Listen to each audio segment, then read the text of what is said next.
Assalomu alaykum hurmatli kanalimiz kuzatuvchilari va abituriyentlar. 18-yil kuni tushgan majburiy matematika savollari yechimini ko'rib chiqamiz. Videoni boshlashdan oldin videoga like bosishni va menga obuna bo'lib qo'shishni unutmang.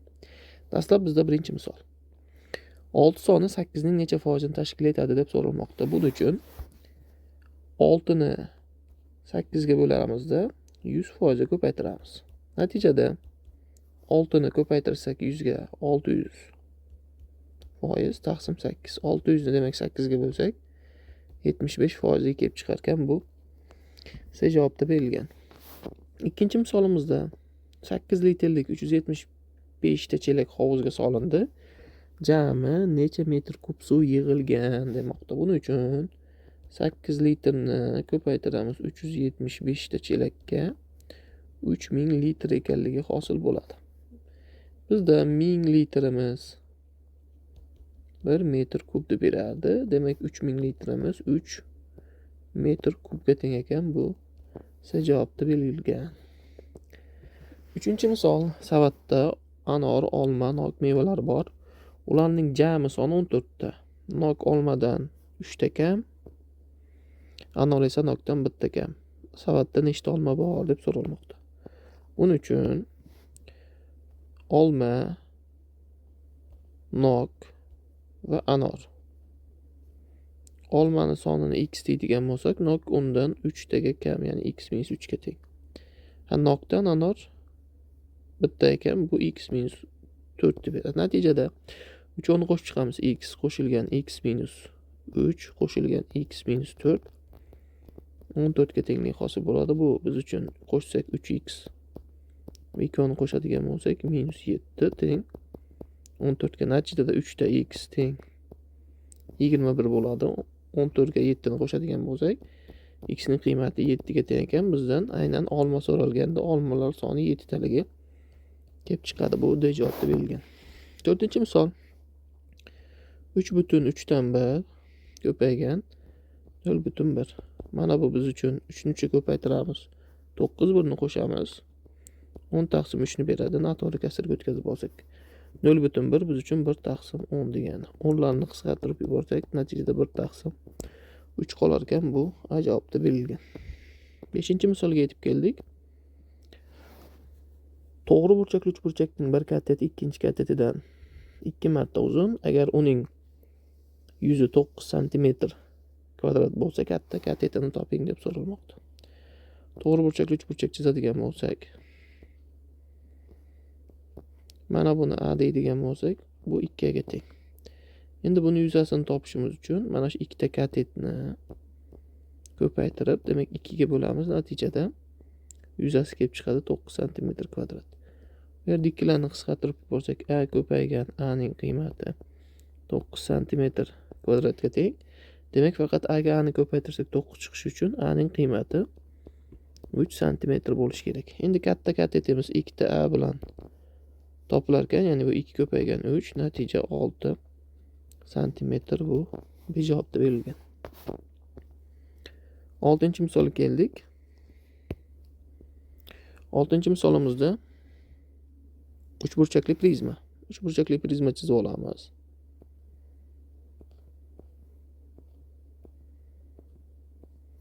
Va to'rtburchakli piramida chizamiz. Endi uchlar sonini topish kerak ekan bu yerdan. Uchburchakli prizmaning asosi uchburchak bo'lganligi uchun uchlar soni 2, ya'ni 6 ga teng ekan. To'rtburchakli piramidaning uchlar soni n plus 1 formula bilan topilardi.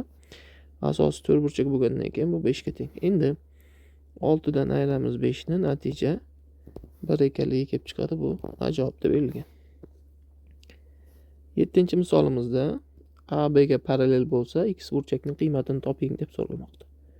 Buning uchun A B ga parallel ekanligidan, mana bu ikkovi qo'shni burchak ekanligidan, qo'shni burchaklar yig'indisi 180 ekanligidan mana bu 50 gradusligi hosil bo'ladi.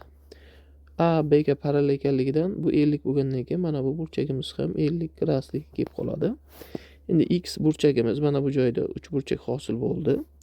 O'ziga qo'shni bo'lmagan ikkita ichki burchak yig'indisiga teng, ya'ni x imiz teng ekan 50 gradus va 20 graduslar yig'indisiga. Shunda x ning qiymati 70'liği kelib qoladi. Bu size javobda berilgan. 8-chi misol tenglamani yeching.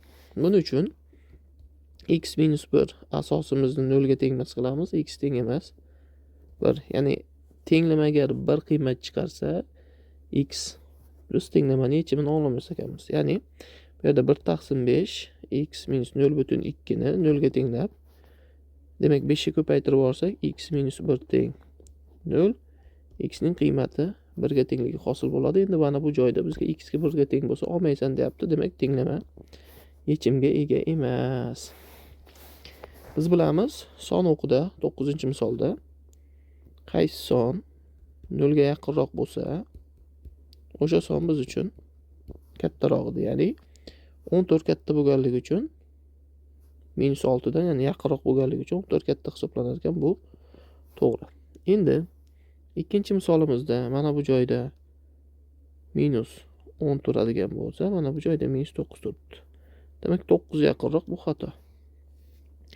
Keyingisida ham xuddi shunday xato, ya'ni minus 4 katta bo'lar ekan minus 5 dan. D'sida esa minus 2 minus 3 dan katta, bu to'g'ri. Demak bizda ikkita tengsizlik to'g'ri ekan. Bu B javobda berilgan. 10-misolga yetib keldik. Soddalashtiring. Minus 10 ta AB kvadrat plus 8 ta A ko'paygan B ni B ga ko'paytsak B ning kvadrati plus 3 ta A B ning kvadrati plus AB kvadrat. Endi bu yerdan orqadan qo'shib keladigan bo'lsak, bitta AB kvadratga 3 tani qo'shadigan bo'lsak, 4 ta, 4 taga 8 tani qo'shadigan bo'lsak, 12 ta A B kvadrat. Shundan ayiramiz 10 ta AB kvadrat. Natijada 2 ta AB kvadrat hosil bo'ladi. Bu size javobda berilgan. Endi 18-iyul kuni tushgan ikkinchi smenada tushgan majburiy matematika savollarini ko'rib chiqamiz. Birinchi navbatda ikkoviga mahraj berayotgan paytimiz mana bu ikkita son ketma-ket kelganligi uchun ikkovini ko'paytmasak 30 bo'ladi. 30 ni 5 ga bo'lsak 6 tadan, bunga 5 tadan, ya'ni 6 ga qo'shamiz 5 ni, natija 11 taqsim 30 ekan. Bu javobda berilgan. Ikkinchi misolda 3 kilogram olma 3600 so'm bo'lsa, xuddi shunday 4 kilogram olma narxini toping deb so'ralmoqda. Buning uchun 3600 ni bo'lamiz 3 ga. Natijada 1 kilogram olmaning narxi kelib chiqadi. Bu 1200 so'm bo'ladi. Endi 1200 ni ko'paytiramiz 4 ga. 4800 so'm deb javobda berilgan. Bitta buyumni o'rash uchun 250 millimetrimiz kerak. Xuddi shunday ikkita buyumni o'rash uchun qancha santimetrimiz kerak deb so'ralmoqda. Buning uchun 2 ni ko'paytiramiz 250 ga, natijada 500 millimetr bo'ladi. Endi millimetrni santimetrga o'tkazish uchun 10 ga bo'lardik. Natijada 50 santimetr hosil bo'lar ekan. Javobda berilgan. Endi bu yerda 4-misolimizda ABC teng yonli uchburchakning perimetri 31 ga teng. Demak, uchburchak chizib olamiz. Perimetr demak 31 ga teng ekan. Endi bu yerda AC bilan demak BC teng deb so'ralmoqda. Mana buni demak AC, mana buni B deydigan bo'lsak, AC bilan BC teng. Endi AB ning qiymati bizda 11 ga teng bo'lsa, AC tomonini toping deb so'ralmoqda. Buni biz x deb olamiz. Endi perimetrni 31 degan 31 qo'shilgan 2 ta x plus 11. 31 dan 11 ni aytsak 2 ta x ga teng bo'lib qoladi. Bu 20 ga teng 2x'imiz. Endi x topish uchun 20 ni bo'lamiz 2 ga.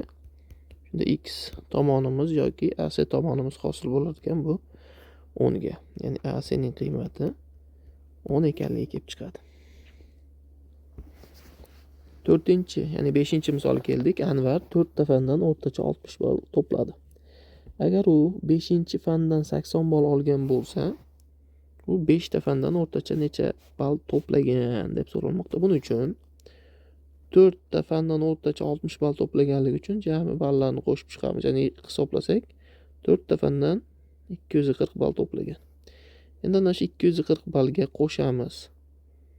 Demak, 80 ballni bo'lamiz. Demak, endi bu yerda 5 ta fan bo'ldi. Natijada 320 bo'lingan 5, 320 ni 5 ga bo'lsak, 64 ball olgan ekan o'rtacha 5 ta fandan. 6-misol.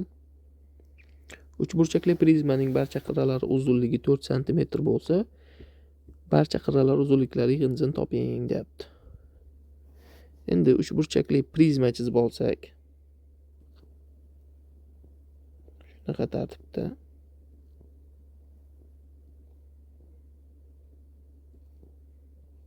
mana.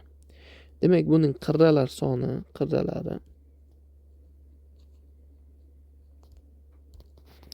demak 3n degan formulani topiladi. Asosiy uchburchakli bo'lganligi uchun 3 ko'paygan 3 jami 9 ta qirrasi bor. Har bitta qirrasi demak 4 sm dan bo'lsa, demak 36 sm-ligiga kelib qoladi bu. Javobda berilgan. Hop, 7-misol. Dehqon 140 kg olma sotgandan keyin uning olmalari 3 dan 2 qismi qoldi. Dehqonning jami qancha olmasi bo'lgan deb so'ralmoqda. Demak, 140 kg olmamiz dehqonni demak 3 dan 1 olmasi ekan. Endi 3 qismini topishimiz uchun buni x deb turamiz. 3 qismini topish uchun ko'paytiramiz. Shunda 140 ko'paygan mana buni y deb tursak 3 ga, natijada 420 kilogramm. Demak, dehqonda olma bo'lgan ekan bu. Bejavobda kelgan. Xo'p, 8-misol. Ifodani oddalashtiring. Demak, qavs oldi ishorasi manfiy bo'lsa, ichidagi ifodani qarama-qarshi o'zgartirardi ko'paytirganda, qavs ochganda, ya'ni bu 3x minus 4 minus x plus 2 ni beradi. Endi 3x dan x ni ayiradigan bo'lsak, bu ikkita x ni beradi. Minus 4 ga plus 2 ni qo'shadigan bo'lsak, minus 2. 2x minus 2 ekan, bo'lsa javobda berilgan. 9-misolimizda quyidagi HK nur hamda AB va CD parallel to'g'ri chiziqlarni mos ravishda H va K nuqtalaridan kesuvchi YF to'g'ri chiziq tasvirlangan. Bunda AB HG ga perpendikulyar, GHF 25 gradus bo'lsa, demak bizdan x burchakda toping deb so'ralmoqda. Endi mana shu chizmada mana bu 90 ekanligidan mana bu burchagimizning qiymati 65 gradus ekanligi kelib chiqadi. Demak, bu yerdan AB CD ga parallel ekanligidan mana bu 65 gradus bo'lsa, x ning burchagi ham 65 gradusligiga kelib qoladi bu. De javobda berilgan. Va oxirgi 10-misolimiz hisoblashgan. 3 7 minus 15 minus 9 minus 17 ko'paygan 5. Natijada 3 ko'paygan 7 dan 15 ni ayiradigan bo'lsak, minus 8 minus 9 dan demak 17 ni ayiradigan bo'lsak, minus 8 ko'paygan 5 minus 24. 2 ni ko'paytirsak plus 40 bo'ladi. Natijamiz 24 ga minus 40 minus 24 ga 40 qo'shadigan bo'lsak, natija 16 ekanligi kelib chiqadi. Bu bejavobda keltirilgan.